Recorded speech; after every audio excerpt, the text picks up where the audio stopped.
அம்மா இன்னைக்கு என்னம்மா செய்ய போறீங்க? இன்னைக்கு வந்து பொன்னாங்கண்ணி கீரை பொரியல் பண்ணலான்னு இருக்கேன்பா. அந்த கீரையை கிளீன் பண்ணோம். அதுல சின்ன சின்ன ஓட்டைங்க எல்லாம் இருக்கும். இந்த மாதிரி ஓட்டெல்லாம் கீரை போட்டா உடம்புக்கு நல்லது இல்லை. அதனால இதெல்லாம் தூக்கி போட்டுருவோம். நான் எப்பவுமே யூஸ் பண்ண மாட்டேன். ஆனா இதெல்லாம் போட்டு செய்வாங்க ஒரு சிலவங்க. அதனால சாப்பிட்டா உடம்புக்கு ஒத்துக்கல, பேதி ஆகுது அப்படி இப்படின்னு சொல்லுவாங்க. பார்த்து கிளீன் பண்ணுவேன். சின்ன சின்ன பூச்சி இல்லாம, அந்த ஓட்டை இல்லாம, அந்த பழுத்தல் கீரை இல்லாம பார்த்துட்டு பொரியல் பண்ணுவேன். இந்த கீரையை பாரு, இந்த மாதிரிலாம் இருந்தா போடக்கூடாது. நம்ம போடாம நல்லா இருக்கிற கீரையை மட்டும் எடுத்துக்கலாம். வேணாம் நம்ம அதுல இருந்து இதெல்லாம் நல்லா இருக்கு. நல்லா இருக்கிறத மட்டும் எடுத்துட்டேன். மீதி இதை போட்டுருந்தார்.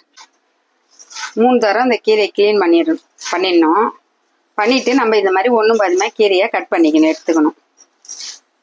ஏன்னா கீரையில மண்ணுலாம் இருக்கும். அந்த மண்ணுலாம் போறதுக்காக தான் 3 தரம் கழுவு சொல்றது. அது இல்லாம நம்ம வெளில இருந்து தான் வாங்குறோம். நம்ம வீட்டு தோட்டத்துல இருந்து பறிக்கல கீரை. வெளில இருந்து வாங்கும்போது அவங்க மருந்துக்கு இருந்து தெளிச்சிருந்தா கூட தண்ணியில போயிட்டு வந்ததுக்காக தான் நம்ம 3 முறை அலசுறோம். கடாய் காஞ்சிடுச்சு. இப்ப நம்ம எண்ணெய் ஊற்றிக்கலாம். சும்மா ரொம்ப எண்ணெய் வேணாம். அது எதுக்குன்னா கடுகுக்காக தான். கடுகு போட்டுடலாம்.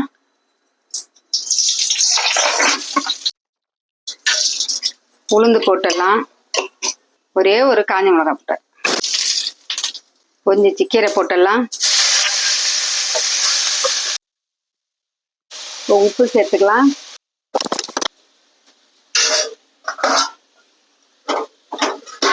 ஒரு 5 நிமிஷம் கீரை வேகணும். கீரை வெந்துட்டு இருக்கும்பா, நம்ம எடுத்து பார்க்கலாம்.